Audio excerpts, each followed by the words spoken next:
That's Nick. And that's Joseph. And today we're here to talk about The Outrun, the third film directed by Nora Fingscheidt, which premiered at the 2024 Sundance Film Festival. It is being released courtesy of Sony Pictures Classics on October 4th, 2024. Do you know Nora's other films? Yes.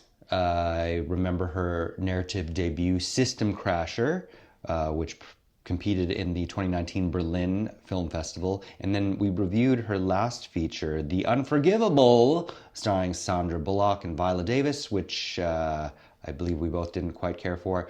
Both of those titles actually are on Netflix. What is The Outrun about? After living life on the edge in London, Rona attempts to come to terms with her troubled past. Hoping to heal, she returns to the wild beauty of Scotland's Orkney Islands where she grew up. What is your pull quote? A convincing lead performance clashes with frantic attempts to heighten a familiar journey of addiction and recuperation, ultimately landing right where its title suggests, grazing in a pasture. Oh, mine. The Outrun is the cinematic equivalent of when it sounds like a war zone in your microwave, but your food still comes out cold. There is so much going on. This movie is so loud, like Michael Bay Transformers loud. And then in the end, it's just like, oh, this young lady who seemed to have a lot of opportunities to get better just Took them, as she should have. And she seems to be better. And of course, this is based on someone's actual experiences. I know. A 2015 memoir by Amy Liptrot, who also worked on the script adaptation with Daisy Lewis. And again, I think there's a level of authenticity there that I appreciate. And yes. Saoirse Ronan, I mean, she does a fantastic job. Yes. But she's not somebody that you really want to spend 2 hours with. And I would argue that Nora Fingscheidt has this, she did this a lot with her debut, System Crasher, a lot, is there's this kind of, which is about a young girl who can't control her behavior. Okay. Essentially, very similar territory. It's kind of, she likes these loud and bombastic flourishes. And you do have a visceral reaction, but I feel like this would have been a much better film as quiet and contemplative and maybe half an hour or shorter. Yeah, for sure. I did think after it was complete that this would probably read better. Mm-hmm. But the story is quite simple. So Rona, played by Saoirse Ronan, mm-hmm. is, we know she has a master's in biology. She lives in London. She is an alcoholic for real. We're introduced to her stumbling into a bar at closing. And this heifer is grabbing like people's leftover, like half-drunk drinks, whatever, downing them to the point where like the bouncer has to throw her ass out. And the bartender seems to already know her. Like, no, turns the lights on right away. You gotta go. Yeah. So she's a drunk. The narrative is just all over the place. It made me feel like if this were a DVD, and like if there were 23 chapters, that someone put them on shuffle because we're just bouncing back and forth. What I gathered is that she is an alcoholic who was sent to inpatient therapy after an incident where she got really drunk, got into a car with a strange man who ended up assaulting her. She gets kicked out of rehab because they have a zero tolerance policy for relapsing. She decides to go back home to the Orkney Islands where both of her parents live, but they are no longer together. Mm-hmm.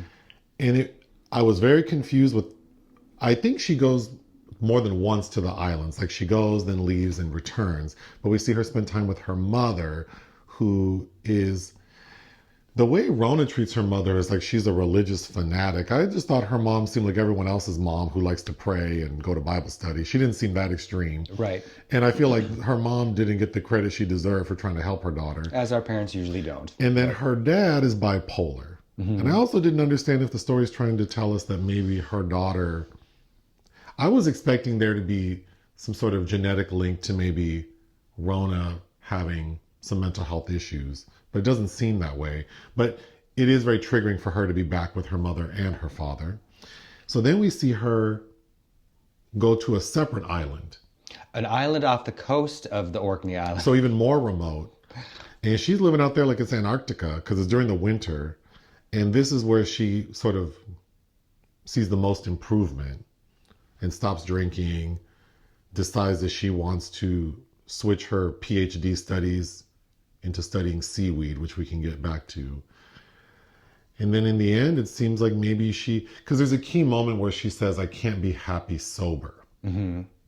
But then at the end of the film... Which is a pretty profound statement to make. It is. And so at the end of the film, we see her... It's sort of juxtaposed with... There's like a montage of her, like when she's out at like a club and she's drunk and happy. It's almost like she's conducting... She's the master of her universe. Yes, she's conducting the party. So then at the end, we see her on this island and she's standing by the coast with like the waves crashing and she's conducting the waves. It is very loud. And so it would seem that maybe she's learned that she can find joy in things other than being drunk. Mm-hmm. It's kind of like the wintry version of Walden Pond. And then the film should have ended there, but then we keep going and we see her. So a plot point is that she gets a job on the island because she's a scientist. She gets a job with this conservation group where there's a bird called the corncrake that is nearing extinction. And so her job was to try to help farmers switch up their like mowing patterns. Yeah. So that the birds would maybe come back. Or have a chance to escape something like that. So so we see her trying to like detect if there are any corncrakes on the island and she never sees one or hears one, which is a plot point. And at the very end of the film, she's walking down the road and sees a corncrake and hears it. Mm-hmm. Kind of like how life happens when you least expect it to. Sure. So I think, like you said, there are some pretty strong moments. Saoirse Ronan gives a really great performance. Yeah. There's a lot of meaning to it, but I think the organization, also something you said, which I've said before, is this is a curious story because we're dealing with a person who in real life I would not want to be around. I would drop her ass like a hot potato. I guess I'm not a good friend, but I just couldn't stand to be around someone like her. So to spend 2 hours with her in a theater was just frustrating and unsatisfying. And we don't really see her hit like rock bottom per se. It seems like she has every opportunity. Yeah, there's not like that come to Jesus moment where it's like, I mean, there are like, you know, she gets assaulted, she puts herself in harm's way. Which is serious, but yes. it is serious, but I mean, not to compare people's misery or trauma. But she, I think, also has, again, these opportunities that a lot of people undergoing similar circumstances don't have. Such opportunities. But well, the opportunity to say like, I'm gonna like leave London and go to this remote island and decide to like work on my PhD, and there's no mention of any financial issues. But yeah, I just think, I don't know that her journey is interesting enough to sit in a theater for 2 hours. I think reading a memoir would be much more engrossing. Well, I think that sharing her experience is probably more meaningful if you've also had a similar experience. And I think there's probably a lot more to a kind of, to feel a kinship with. Again, for someone that probably would not put up with that behavior, again, like as you say, and kind of distance yourself immediately from someone like this, that's my response to the film as well. There are some really nice moments, but I think my mind was gravitating towards what are her loved ones feeling like for her, especially this boyfriend named Danyal, who we see she has kind of a contentious relationship with, but also feels really disorganized, and you really have to pay attention to their hair. Which is so crazy that the organization's bad if you notice the hair better than I did. Yeah. Like that's the only way we kind of understand. I thought she had 2 different black boyfriends. No. Because the one reminded me of Todrick Hall, and then the other one... When he didn't have hair. When he didn't have hair, and then when he does have hair, I thought it was an entirely different person. And the only thing that clued me in is she is at the boyfriend's house with short hair, and we see in his bathroom that he has the twisting sponge. And that's when I realized, oh my gosh, that other guy with the longer hair is the same man. But then you also notice, which I didn't, because she has this awful blonde hair. It's so overprocessed. We see her hair wet a couple times, and it's so gummy, which means it's bad. But you notice that, like her root regrowth, and the fact that at one point it's blue, and then another point it's grown out and the ends are blue. I can't even believe I didn't notice that. But I think it's because I was so discombobulated. It is discombobulating. Because then we get points where she's on the island and it says like 90 days, 60 days, 152 days. Like, Well, that just ends up like if you're taking notes, you start kind of just Giving stop up. writing those down Yeah. because it doesn't. Those are so arbitrary. But again, like the level of detail in the production design, where you even pick up on that boyfriend having that. right. So, I mean, there was care taken and it does feel deliberate. I just, And her parents, I mean, Stephen Dillane from Game of Thrones and also played Virginia Woolf's husband in The Hours, is her dad. He has a couple like manic episodes, but I feel like I gravitated much more towards the mother, played by Saskia Reeves, who is currently in Slow Horses opposite Gary Oldman. well, related to that, the overwhelming feeling I had as we walked out of the screening room was I think oftentimes with stories like this, we really focus on the addict. And it's obvious how uncomfortable they make the people around them feel. But I think in this movie, I think why I was a little repelled by it is that we really don't get a sense of how she's affected those around her. Her mother, her father, and her boyfriend, namely. She also has a friend who kind of pops in and out. But so randomly, it has no Right. it's of no consequence. And I'm not implying that this story is glorifying this woman, this person, but it just felt like it's like no one's getting credit for dealing with her and trying, and also she's not being taken to task for how her illness has taken her so many places. And then really, I don't see like, not that she has to suffer and not that there needs to be like a sad ending, but I just felt like for 2 hours I was watching this drunk sort of bounce around and then finally decides that like, oh, I guess I don't need to drink to enjoy life. And even that doesn't feel very joyous. No, it's we were talking afterwards, like it's kind of like a rehab fantasy, even though this is based on a true story, but it's like, and we do need to see hope. We do need to see that people can make it through that, because another subtext I think of the film is, because we're comparing her to the corncrake, right, is that we learn that through tracking devices, the corncrakes that are going extinct, they end up in the Congo for the winter, but only a certain percentage of these birds make it there. But it's this journey they have to take. And Rona is also this young woman. This is a journey she has to take. And the percentage is like only 10% of the people that take this journey are able to successfully complete it. That's right. I think we need to see people get to the end, safely and securely and with hope. Yes. But at the same time, it's I get the sense that this director was trying to really heighten the dramatic impetus of that, when I don't think it even needs that. Thinking about, well, another note I had is there's a lot of narration from Rona that I found a little tedious and I was zoning out, to the point where I was more interested I was doing reading about the corncrake. And there's a moment when because she's also with her dad helping him on his farm, he thinks he discovers something called ambergris, which is a byproduct from sperm whales that's highly valuable and often used in perfumes. Honestly, after watching this movie, I was excited to get back and read about corncrakes and ambergris. Is it ambergris or ambergris?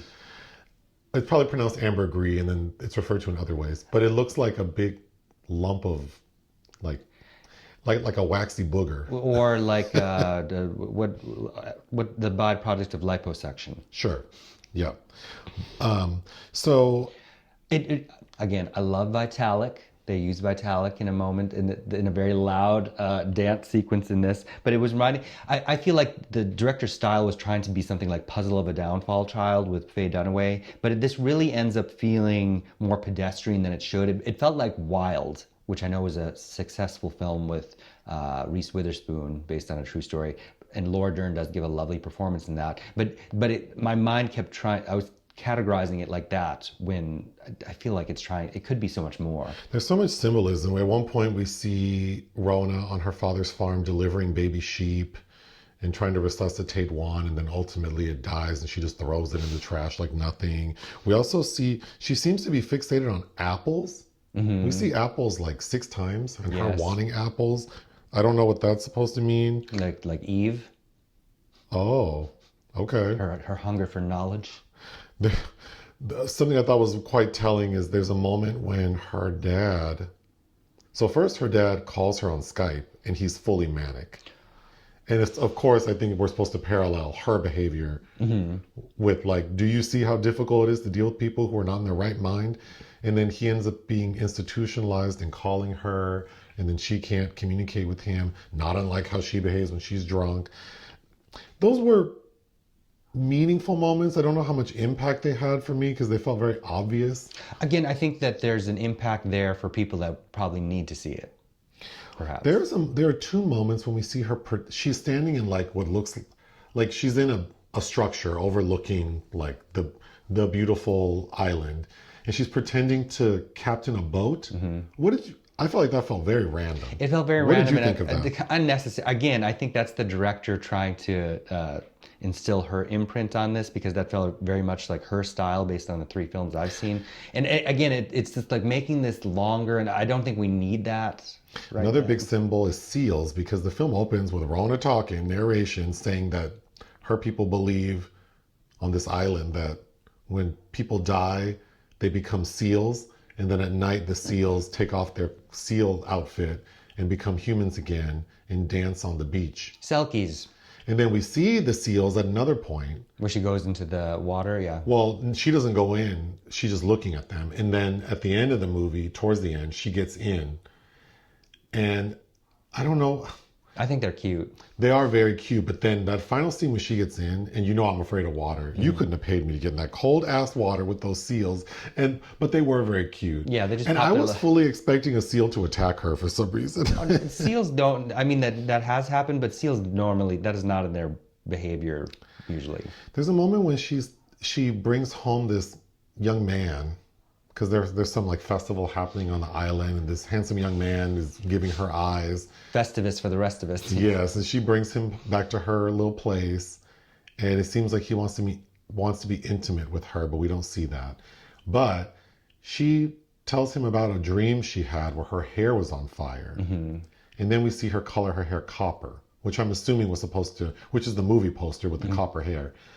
I'm assuming that was supposed to represent her hair in flames. What did you think? Like, what do you think her hair in flames means? Well, flames would mean rebirth. She's been reborn. Oh, sure. I would think like the phoenix rising from the ashes of the wreckage of her past life. I feel like I'm shitting on this movie. Again, I do think there's a lot of detail. There are many meaningful moments, and I do think all of the cast give good performances. Yeah. And Saoirse Ronan definitely goes in, but I didn't feel very connected or moved by the story. Again, there were a couple moments, usually between her boyfriend and her parents. I think there's one, when the boyfriend pops up, he's an ex by that, at the hospital after she's been assaulted, and the look on her face, and like she didn't think he'd come, and they have they share a cigarette and have a meaningful conversation. He's already with somebody else, and she hears people down the street that sound like they're drunk, and she's like, do you want to get a drink? So frustrating. Okay, I would have preferred if this were told in chronological order, like more linear, and focused more on the people she's affecting. This reminds me of that movie, we reviewed it for the podcast with Joseph Gordon-Levitt, Channing Tatum, Anne Hathaway, these rich white kids who get involved with an East LA gang. Havoc, directed by Barbara Koppel. Yes, and how the Anne Hathaway character gets like, again, all this commotion, like the microwave heating up your food, and then in the end, she's unscathed. She gets to go on with her life and go to her fancy college. Yeah. That's kind of how this movie made me feel. Like because I don't want this person to tell a story that's not true. So then I think, well, since her arc seems very benign to me, maybe I would have preferred this character coming to the realization that the pain I'm feeling from like my parents and my boyfriend, I'm inflicting this pain on others too. There's no come to Jesus moment for her, I feel, and maybe that would have helped me like this movie better. It is. It's seaweed. Seaweed is the come to Jesus moment. Oh, that's the third thing that this made me want to research is how impactful seaweed is to the ecosystem. I think that's a bad sign when I'm more interested in other things than the main character. The other elements, yeah. I still, though, I really think I'd be more interested in reading Amy Liptrot's memoir. But Well, what would you give the Outrun? 2.5. It isn't for me. I would give it 2.5 out of 5. I guess it's fine for some people. Sorry. Join us on Patreon and listen to our podcast. Bye.